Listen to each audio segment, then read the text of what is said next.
Good morning to all of you. मैं Vivek Kumar Singh, Chanakya college of education, Bettiah, Bihar से।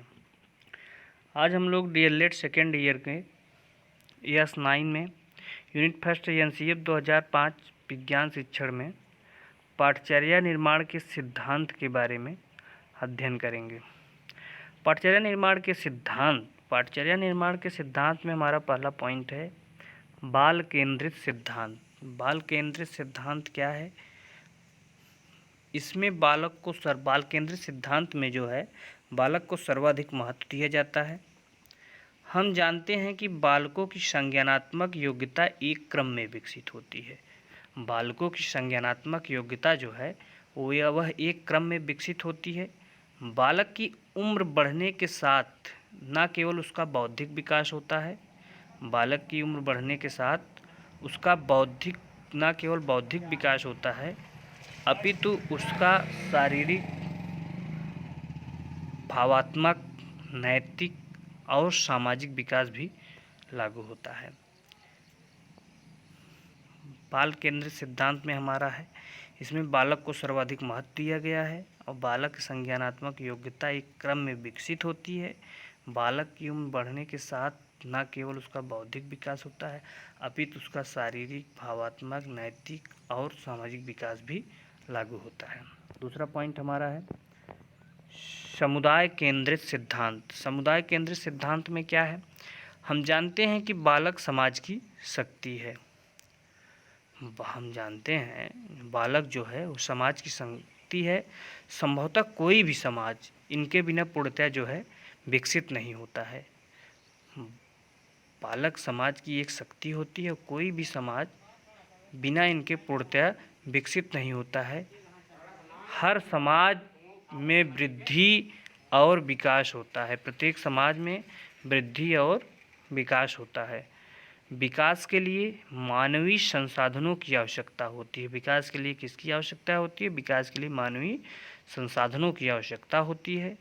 समाज की आवश्यकताएं शिक्षित नागरिकों द्वारा पूरी की जाती है। समाज की जो आवश्यकताएं होती हैं वो हम शिक्षित नागरिकों द्वारा ही पूरी की जाती है। पाठचर्या निर्माता की आवश्यकता का पूर्व ज्ञान प्राप्त कर लेते हैं, इसलिए पाठचर्या योजना के तदनुरूप बनाते हैं कि वह बच्चों को इस प्रकार का ज्ञान और कौशल दे सके। पाठचर्या जो है बच्चों को इस प्रकार का ज्ञान और कौशल दे सके कि वे समाज में अपनी अपेक्षित भूमिका को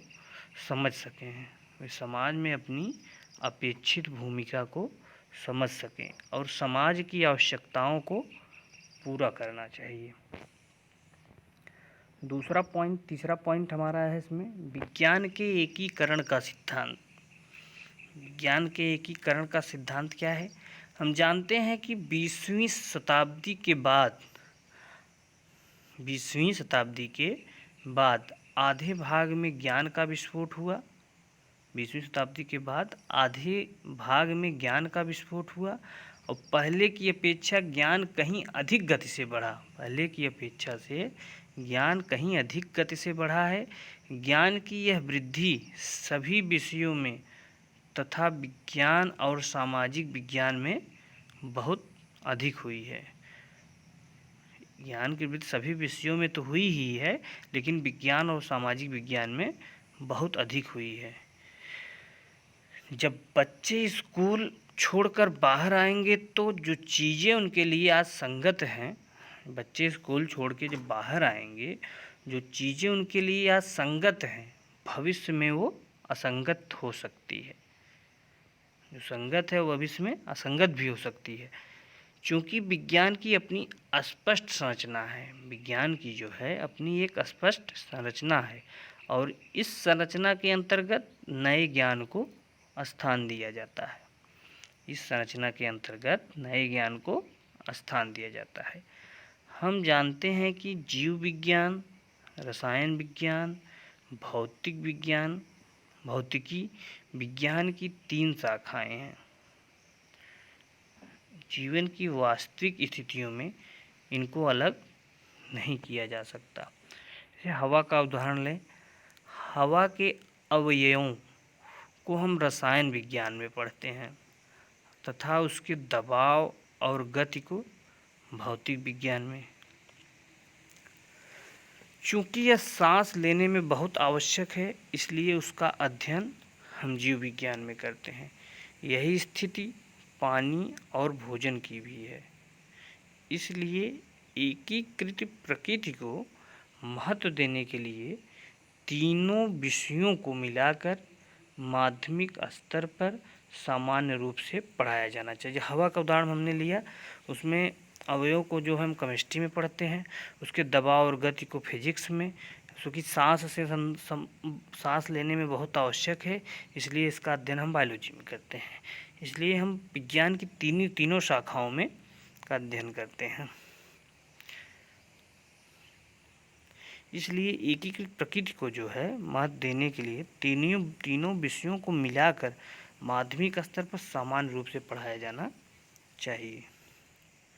चौथा पॉइंट हमारा है बालक, समाज और विषय की आवश्यकताओं के एकीकरण का सिद्धांत। क्या क्या? बालक, समाज और विषय की आवश्यकताओं के एकीकरण का सिद्धांत। इसमें क्या है?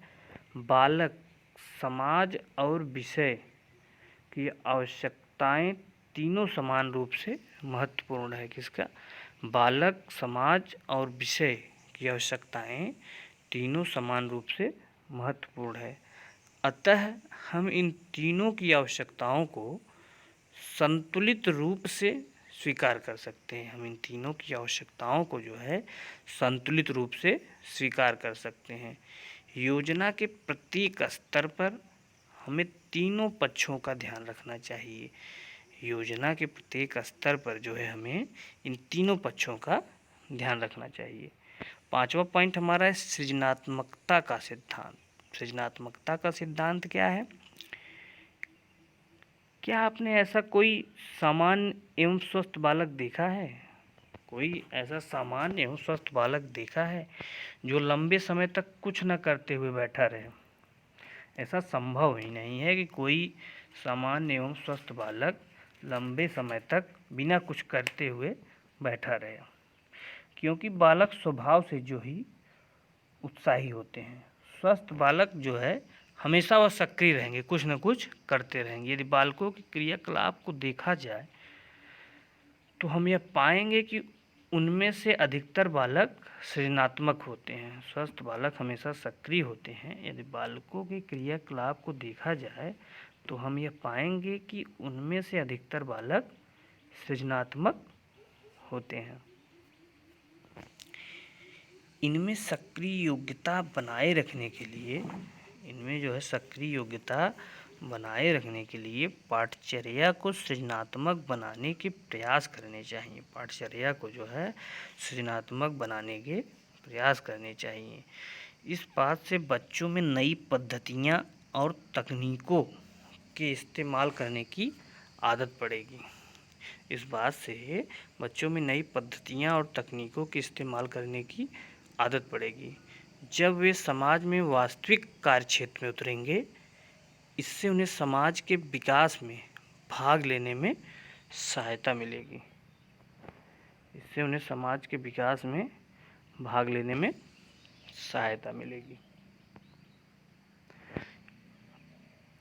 हमारा छठा पॉइंट है क्रियाकलाप केंद्रित सिद्धांत। क्रियाकलाप केंद्रित सिद्धांत क्या है? हम जानते हैं कि बालक जो है विज्ञान तभी सीखते हैं जब वे उसे करते हैं। विज्ञान जो है तभी सीखते हैं जब वे उसे करते हैं। जब वे बौद्धिक अथवा शारीरिक रूप से विज्ञान संबंधी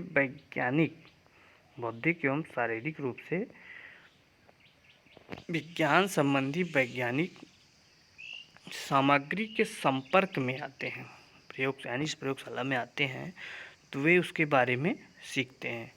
कक्षा में, प्रयोगशाला में या घर पर की गई साधारण वैज्ञानिक क्रियाएं बालक को मौखिक जानकारी से आगे ले जाती हैं। कक्षा में, प्रयोगशाला में, घर पर की गई जो साधारण वैज्ञानिक क्रियाएं होती हैं वो बालक को मौखिक जानकारी से आगे ले चलती है। पाठचर्या बनाते समय अधिगम के इस पक्ष का ध्यान रखा जाता है। पाठचर्या बनाते समय अधिगम के इस पक्ष का ध्यान रखा जाता है कि इसलिए पाठचर्या क्रिया आधारित होनी चाहिए। पाठचर्या कैसी होनी चाहिए? पाठचर्या क्रिया आधारित होनी चाहिए। 7वां पॉइंट हमारा है लचीलेपन का सिद्धांत। लचीलेपन का सिद्धांत क्या है? हमारे समाज के विभिन्न रूप हैं। हमारे समाज के विभिन्न रूप हैं और भारत जो है एक बहुत बड़ा देश है। इसमें मानवीय सांस्कृतिक विभिन्नताएं जो हैं, विभिन्नताओं के अलावा व्यवसाय, सामाजिक तथा आर्थिक स्थिति, घर एवं जातियां, ग्रामीण तथा नागरिक क्षेत्रों में आदि विभिन्नताएं हैं। भारत जो है विभिन्नताओं का देश है। हमारे यहाँ भौगोलिक स्थितियों में भी विभिन्नता है। भारत में जो है भौगोलिक स्थितियों में भी विभिन्नता है। हमारे देश के लिए एक ऐसी राष्ट्रीय पाठचर्या बनाना संभव है। हमारे देश के लिए एक ऐसी राष्ट्रीय पाठचर्या बनाना संभव है इसमें लचीलापन न हो, क्योंकि यहाँ न भौगोलिक समानता है, न आर्थिक समानता है, न सामाजिक समानता है, न व्यवसायिक समानता है, न संस्कृति की समानता है। इसलिए इसमें लचीलापन, पाठचर्या बनाना संभव है जिसमें लचीलापन न हो। इसके अतिरिक्त प्रत्येक वर्ष विज्ञान तीव्र गति से बदल रहा है। प्रत्येक वर्ष जो विज्ञान है तीव्र गति से बदल रहा है। नई खोजों के आधार पर नए ज्ञान में परिवर्तन और विकास किया जा रहा है। नए खोजों के आधार पर ज्ञान में परिवर्तन और विकास किया जा रहा है। अतः पाठचर्या को प्रभावी बनाने के लिए उसे लचीला बनाने की आवश्यकता को पूरा किया जाना चाहिए। पाठचर्या को प्रभावी बनाने के लिए उसे लचीला बनाने की आवश्यकता को पूरा किया जाना चाहिए। 8वां पॉइंट हमारा है संस्कृति का परीक्षण। हम जानते हैं सांस्कृतिक दृष्टि से भारत एक धनी देश है। सांस्कृतिक दृष्टि से जो है भारत एक धनी देश है तथा अनेक वर्षों से भारतीयों ने संस्कृति की रक्षा की। अनेक वर्षों से भारतीयों ने संस्कृति की रक्षा की है। यह शिक्षा के द्वारा ही संभव है। संस्कृति की रक्षा किसके द्वारा संभव है? यह शिक्षा के द्वारा ही संभव है कि हमारी नई पीढ़ी को नितांत विविधतापूर्ण संस्कृति की झलक मिल सके। जीवन मूल्य, नैतिक आचार प्रवृत्ति तथा रीति रिवाज जो हमारी संस्कृति के अभिन्न अंग हैं उनकी रक्षा की जानी चाहिए। अतः सांस्कृतिक विविधता पाठचर्या का अभिन्न अंग होना चाहिए। सांस्कृतिक विविधता जो है वो पाठचर्या का जो है अभिन्न अंग होना चाहिए। Thank you. अब हम लोग अगले लेक्चर में भारत में विज्ञान शिक्षा के बारे में अध्ययन करेंगे। धन्यवाद।